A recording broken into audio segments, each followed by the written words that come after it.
They laughed at her dog tags until the commander read the serial and whispered, "Stand down." "Wrong serial format, sweetheart. This number doesn't exist in any DoD registry I can access, and I can access quite a few. You want to explain where you got these, or should I just assume you printed them in somebody's basement?" The question drops through the pre-deployment briefing room like a blade raked flat across a metal surface, not a cut. A resonance, a vibration that finds every corner of the room simultaneously and does not dissipate. Captain Derek Holt holds her dog tags between his thumb and forefinger, the chain swinging slightly, reading the serial number aloud in the particular register of a man who has found something funny and is making sure the room understands it shares his assessment. 30 years on his face, 3 rows of ribbons on his chest. The kind of man who long ago stopped needing to calculate whether a room was with him, who simply assumed it and has almost always been correct. The pre-deployment briefing room of Forward Operating Base Ridgecrest holds 34 personnel at 0800. Operators running final gear checks along the back wall, comms officers with laptops and frequency assignment sheets, a Jordanian liaison who arrived 20 minutes ago and has not yet found a seat, 2 JAG advisors reviewing mission row at the side table, and a projector displaying a classified mission map that nobody is currently looking at. The fluorescent lights overhead produce a hum that is technically below the threshold of conscious notice and technically audible to everyone in the room. The coffee station along the south wall sends the smell of burnt and reheated through canvas and boot leather air that characterizes every room holding soldiers who haven't quite slept enough. Outside, the morning wind is picking up across the tarmac. Boot leather on polished concrete. A radio somewhere crackling through a frequency check. The specific ambient texture of 26 years of deployments and readiness cycles, and the accumulated residue of organized urgency. She is in the 3rd row. 29 years old.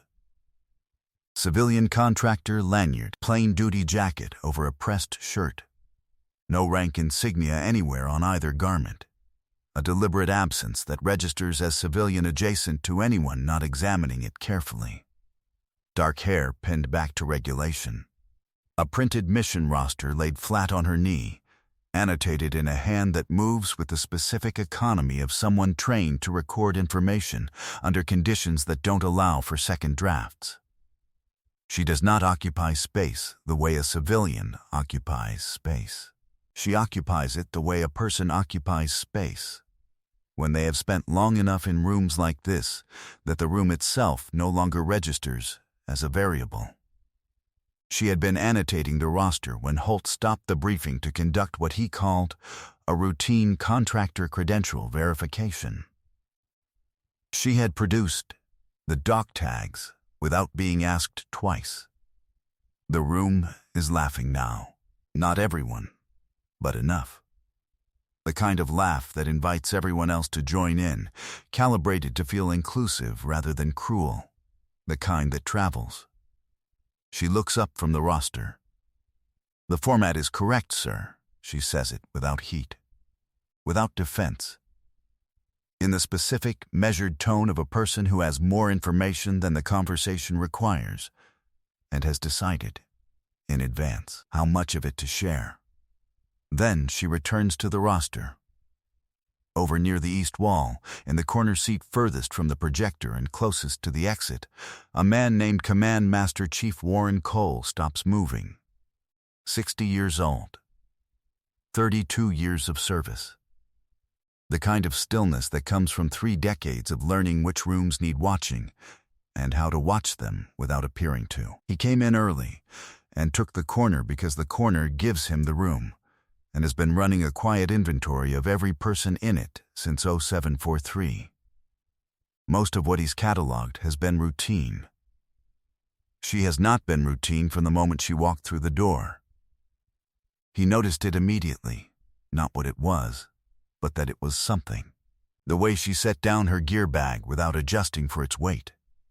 The way her eyes moved through the room on entry, not curious, systematic. The way the pen found the roster annotations without looking down. The way her posture in the chair is exactly regulation in a person with no rank insignia, which means it was not adopted for the room. It is structural, drilled in, until it runs below thought. He reads the serial number from across the room as Holt holds the tags up. His coffee cup stops 3 inches from his mouth. Something moves behind his eyes. His jaw tightens. He does not speak. He adds it to the picture he is building carefully, piece by piece, without letting anyone understand that he is building it. By 0830, the dog tag serial has a life of its own on 2 secure group chats. NX7391 Delta appears in messages with increasing creativity applied to situations it was never designed for. By 0900, she is referred to in 3 separate conversations as the ex-girl, and in a 4th as whoever she is. In the version circulating through the operator's bay by 0915, Holt asked her 3 times, and she had no answer any of the 3. In the version that reaches the motor pool by 0930, she was a journalist. In every version, she is small and confused and definitively out of place. She is at the Calm station at 0845, running a pre-deployment router check that nobody assigned her, and nobody stopped her from running. She accesses the unit from the service panel at the back, not the interface, not the menu system contractors use, the service panel, which requires a specific sequential input taught in exactly 1 pipeline. A pipeline with no name in any public documentation and no listing in any official training registry. Staff Sergeant Malloy, assigned to the station, watches her do this and says nothing. He is 23. He knows that when things that do not happen do happen anyway, the correct response is usually to find something else to look at. Cole is at the coffee station. He is not getting coffee. He watches her cross-reference the frequency assignment sheet against a routing matrix she appears to have memorized, a matrix not printed on any document in this room, not visible on any display, existing in its complete form in exactly 2 classified references, and in the working memory of personnel trained at a specific facility in the Virginia Tidewater. She completes the cross-reference in 40 seconds. Then she sets the sheet down, aligns it parallel to the corner of the table, exactly, and returns to her seat. She controls her breathing. 4 in, hold 4. 4 out, hold 4. The morning delivers its indignities in sequence. By 0915, she is sitting alone in the annex eating a meal that tastes exactly like institutional efficiency and listening, not passively. She is mapping the room's power structure, who defers to whom when Holt is not present, where the real authority flows beneath the official hierarchy, which NCOs the junior officers actually trust versus the ones they perform in front of. She is cataloging who makes eye contact with whom when something is said that should not be said in a room with this many witnesses. She is noting the timestamps on 3 separate conversations that have referenced a mission parameter that should not have been discussed outside a classified space. She is doing intelligence work. She has been doing intelligence work every minute she has been on this base, and the appearance of an isolated target is the most productive cover she has ever worn. The laughter, the dog tag serial, the jokes in the group chats, all of it. It keeps eyes above her and not on what her eyes are doing. At 0940, Lieutenant Okafor arrives late to the briefing room, apologizing for a communication delay with the Jordanian liaison's transport. He has not been introduced by name to anyone in the room.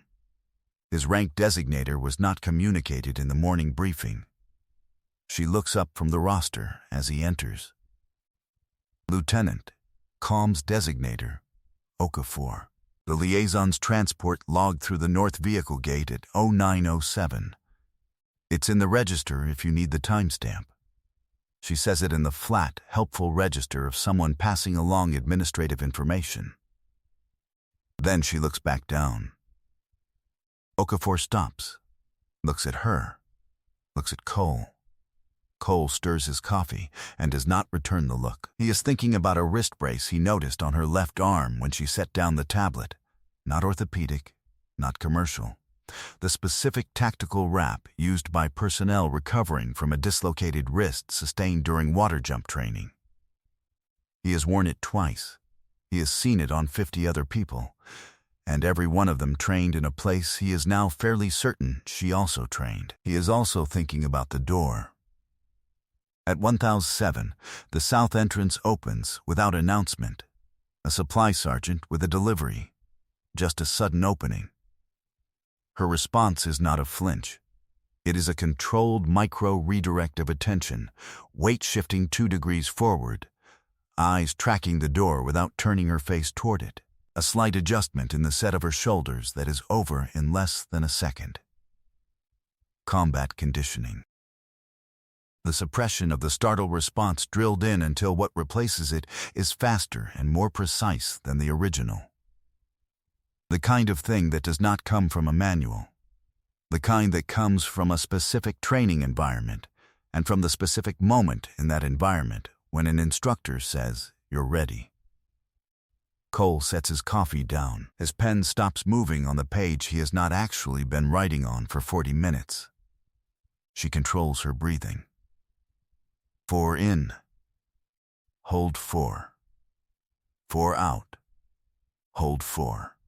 The official threat arrives at 10:25. Holt reconvenes what he is calling a contractor credentialing review, a phrase he delivers with the confidence of a man who is performing a correct procedural action and is aware of the audience it gives him. He holds the session at the small war room table in the administrative corridor, his S2 officer and 2 staff NCOs arranged behind him. The dog tags in the center of the table between 2 printed pages of DoD registry codes. Her serial number is not on either page. Her contractor authorization has been flagged for serial number anomaly. Her access to the comm station is suspended pending review. She is asked to report to the administrative anteroom. She complies. Her posture does not change on the walk down the corridor. They conduct the review at the anteroom table. Holt, his S2 officer, an admin specialist who appears uncertain why he was included. The S2 officer has a printout of her contractor authorization packet and a second printout of what is apparently a DoD serial number registry. The serial from her tags has been circled in red. It does not appear on the second printout. He keeps glancing at it the way a man glances at something that is bothering him, but that he cannot identify as a specific problem. Name: Vasquez. Contractor authorization number. In the packet, sir. Your packet has been flagged. Verbal confirmation. The contact chain for verbal confirmation is in the packet. The contact chain hasn't responded. They will. The verification window is 6 hours by protocol. That's a non-answer. It's the procedure, sir. Who authorized your access to this base? In the packet. Who do you work for? Specifically, the answer is in the packet, Colonel. Something flickers across his face, just for a heartbeat, then it's gone. He leans forward. His voice drops into its lower register, not quiet from consideration. Quiet from the theatrical instinct that mistakes softness for authority. I have the authority to suspend your access credentials and flag this incident in every system you're currently cleared for. That flag lives in your file permanently. You understand what that does to a contractor's relationship with this branch. She looks at him with the specific steadiness of a person carrying significantly more information than this conversation requires, who has decided in advance exactly how much of it to share. Yes, sir. Then, give me something I can work with. My documentation is in the packet. My verification chain is in the packet. My operational authority is in the packet. I have nothing to add that isn't already documented, sir. He controls the room. She controls her breathing. 4 in, hold 4. 4 out, hold 4. By 10:45, the dog tags are in an evidence bag on Holt's desk, and she is in the administrative anteroom. 10 feet by 10 feet. Drop ceiling with acoustic tiles, one slightly displaced on the left. A single fluorescent tube that flickers every 40 seconds at the right end, the specific flicker of a ballast in its last weeks of function. A table. 2 chairs. A door with frosted glass in the upper pane. The corridor light making a blurred rectangular glow through it. A coffee cup left on the table by whoever was in this room last, still carrying a faint warmth that means it was not long ago. She does not pace. She does not examine the door. She checks her watch. This is the near-fail moment. The point where anyone watching from the outside would call this finished. Her dog tags are in an evidence bag. Her contractor authorization is flagged. Her access to every system on this base has been suspended pending a review that was never going to find what Holt was looking for, because what Holt is looking for does not exist at the tier he can access. In 30 minutes, an S2 report will reach the base commanding officer with a serial number the commanding officer does not recognize, and the commanding officer will escalate. When he escalates, he will set in motion the sequence that ends this. Not for her. For Holt. Her watch reads 10:56. In 19 minutes, at exactly 11:15, an automated verification ping will transmit from her secondary device. The device is in the evidence bag with her dog tags. She chose not to send the cancel code by 1100. The ping contains her operational ID, her location, her cover designation, and a single binary flag, contact compromised. That flag, in the system she registered it in 9 months ago, is not routed to a base commanding officer. It is routed to 2 people whose names appear in no organizational chart, with whom she has spoken exactly once, in a room in Northern Virginia, with no windows and no official address. In 52 minutes, at 11:48, that ping will have been authenticated, and 2 federal task forces will be activated. They are already in region. She arranged that 7 days ago. In approximately 2 hours and 40 minutes, at roughly 13:40, Captain Derek Holt will be sitting across a table from people who have been building his case for 14 months. The case concerns the sale of classified mission parameters through a financial routing chain that terminates at a bank in Limassol, Cyprus. The case concerns 3 operators: Petty Officer First Class Reyes, Chief Petty Officer Nakamura, and a man she knew only by his call sign who had been on her team for 2 years before he was on that mission, who died off the coast of Djibouti on an extraction whose grid coordinates had been sold 8 days before their deployment. The bodies were recovered. The mission was listed as equipment failure. The investigation lasted 11 days. She has been working this case for the remaining time, which amounts to 14 months and 3 weeks, and she has not stopped once. The case has been airtight for 6 months.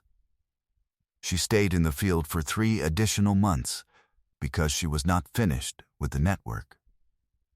Because Holt is not the only name, her watch is still on her wrist. They took the dog tags. They did not take the watch. She has been waiting for someone to take the watch since this operation began. They never do. She planned for that possibility 11 months ago and has not had to use the contingency. She controls her breathing. 4 in, hold 4. 4 out, hold 4. The dog tags are in an evidence bag 12 feet away. They contain his name on a list he never knew existed. He is using them as evidence of her irregularity. He is going to hand them to the arriving authority as proof of his case. He is going to destroy himself with them. At 11:03, Command Master Chief Warren Cole finds the duty officer at his desk outside the S2 office. "I need you to contact whoever is commanding this operation at the flag level," Cole says. His voice is at conversational volume, not urgent. The kind of controlled even delivery a man uses when he has decided a situation is serious enough that urgency would only obscure the message. Not by message, by phone. Right now. And quietly, son, the duty officer, 26, 3 years in, the kind of young that still pays close attention to certain tones of voice, looks at Cole for 3 full seconds. Then he picks up the phone. Cole returns to the briefing room. He takes the corner seat. He does not open anything. He watches the door. At 11:28, the vehicles arrive. Not one vehicle, not standard transport. The controlled, simultaneous weight of multiple engines cutting at the same moment. The specific mechanical precision of doors opening before vehicles have technically finished stopping. The sound of trained drivers who treat arrival as a tactical event. 2 black SUVs in the vehicle, bay adjacent to the briefing building, doors already wide before the dust from their approach has settled. Rear Admiral James Whitmore comes through the door first, his aide beside him. Behind them, 2 more figures whose credentials the duty officer who cleared them through will spend the rest of the week thinking about. Not standard observers. Not standard anything. The kind of appearance that says this is official business at the highest level, and the business was decided before anyone in this building woke up this morning. Holt looks up. He misreads the room. This is the mistake that will define what comes next. He sees the flag officer and interprets the arrival as an opportunity, the senior authority he has been waiting to brief, the audience for his credentialing situation, the confirmation that he has been correct to escalate. He straightens. He picks up the evidence bag. "Admiral, I'm glad you're here. We've had a contractor credential situation I'd like to bring to your attention before we proceed with the mission brief. The individual's serial number doesn't match any DoD registry we can access, and I've suspended her." "Bring her out," the Admiral says, not to Holt, to the duty officer beside the anteroom door. His voice is flat. It is the voice of a person who has been told, in the last 25 minutes, something that has completely reorganized his understanding of what is happening in this building. They bring her from the anteroom. She walks in, stops, looks at the Admiral, does not adjust her expression. Holt has not finished reading the room. He continues. "Sir, the serial on her tags, NX7391, suffix Delta. It doesn't appear in any personnel registry, any contractor authorization system, any DoD database my S2 office has clearance to access. I believe this represents a significant security irregularity, and I want to document that I raised it through the correct." He is still holding the evidence bag. He produces the tags and extends them toward the Admiral. The Admiral takes them. He holds them flat in his palm. Reads the serial. His thumb moves over the stamped characters slowly, the movement of a man making absolutely certain he is reading what he thinks he is reading, before he decides what it means. Something happens to his face. Not dramatic, not theatrical. The specific stillness that precedes significant things, a man who has understood something and is quietly calculating the magnitude of what was just done. In this room, by people who did not understand what they were doing. He looks up from the tags. He looks at Holt. He says 2 words.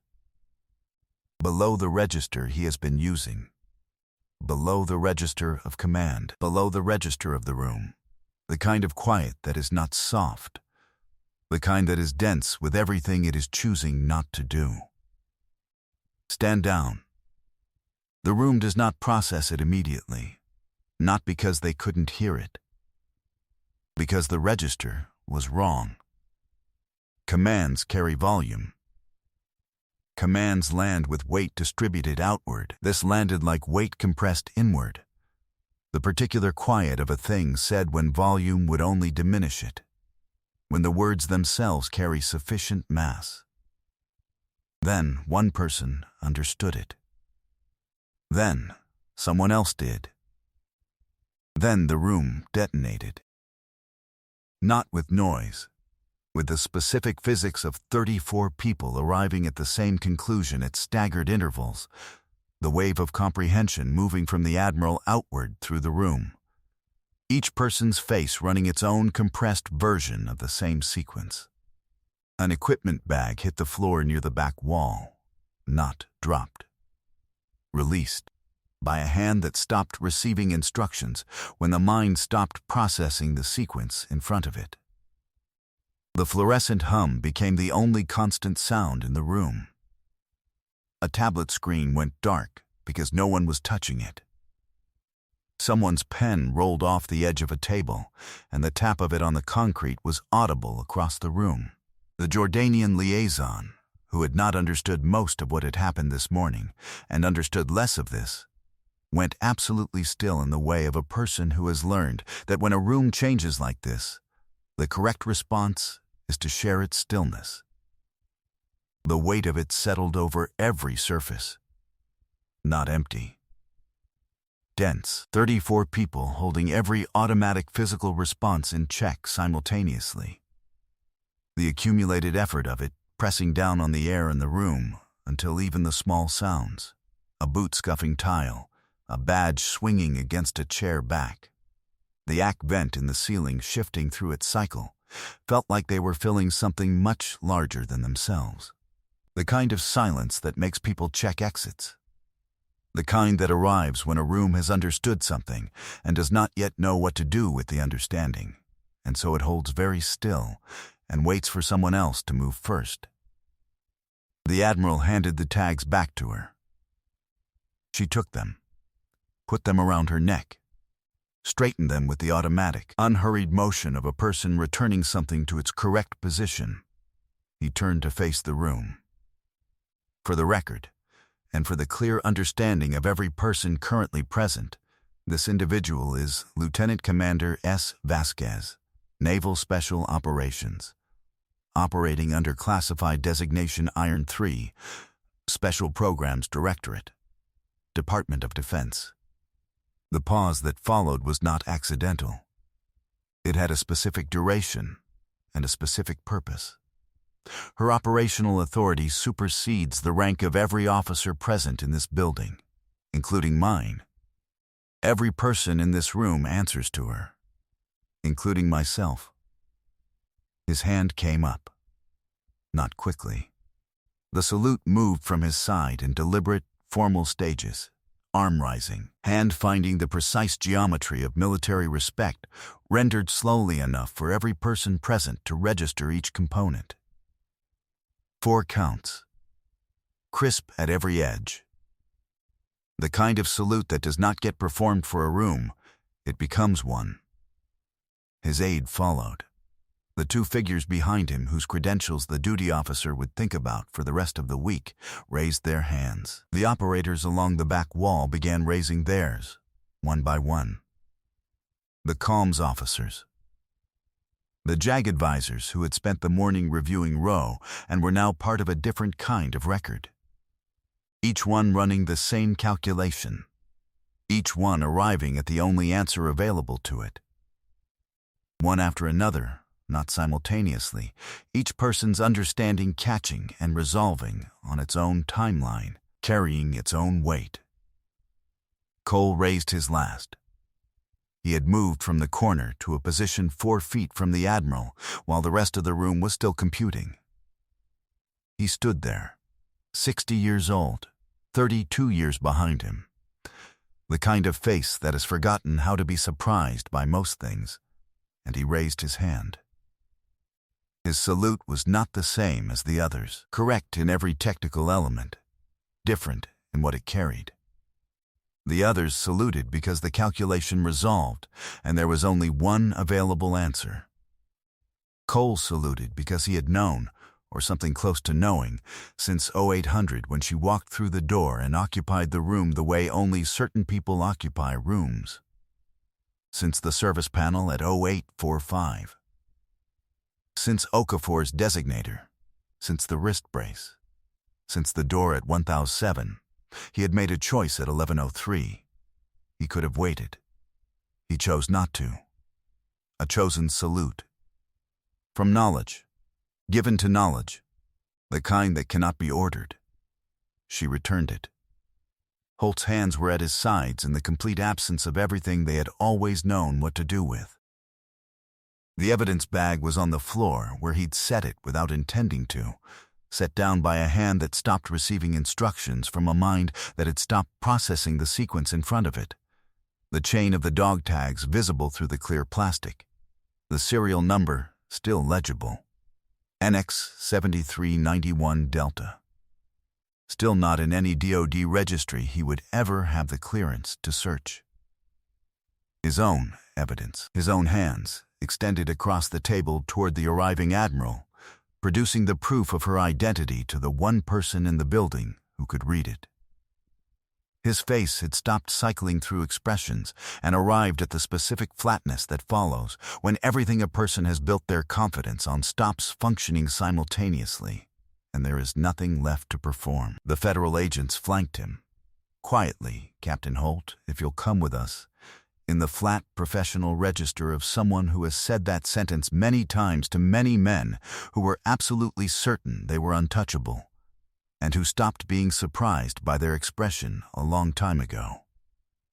He went, through the side door, without spectacle, without a final line worth keeping, with nothing but the institutional machinery of 14 months of documented evidence and the people whose job it is to process it. She did not watch him leave. The briefing room cleared by necessity. The deployment schedule does not pause for what had just happened, and 34 people had a mission to prepare for. Some left quickly, grateful for the structure of obligation. Some paused at the door. A few stayed at the back wall for an extra 4 minutes, as though remaining longer might help what they'd witnessed resolve into something comprehensible. It didn't.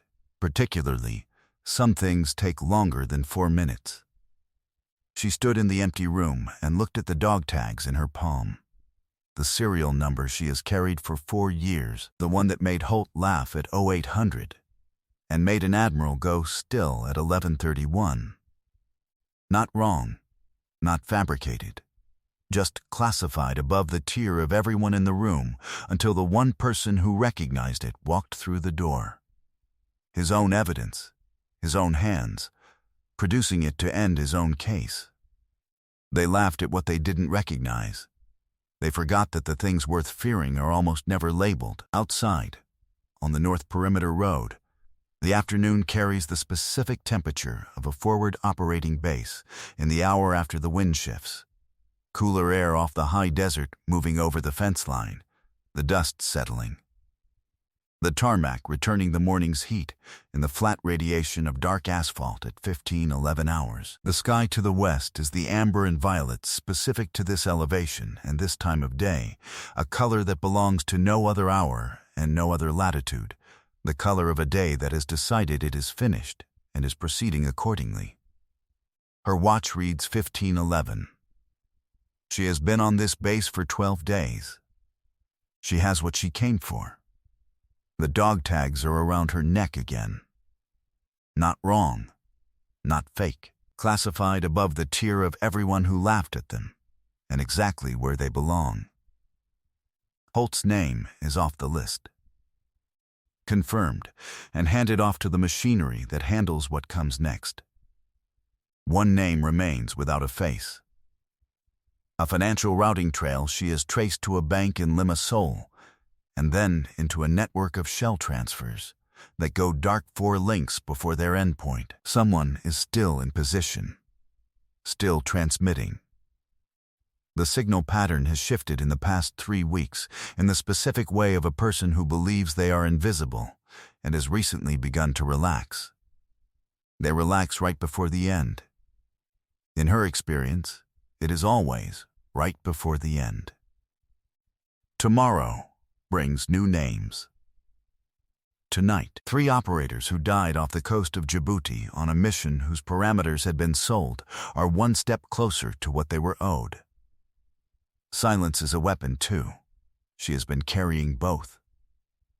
Somewhere, in a hotel room in Limassol, a laptop screen displays a message that should not exist. 4 characters. No sender, the kind of message that means the second-to-last link in the chain has been confirmed, which means the last link is no longer safe. The laptop closes in under 3 seconds. He is already moving. Every soldier carries a story that few ever hear. Listen with your heart. Thank you for staying and watching. Subscribe to MVP Stories for more.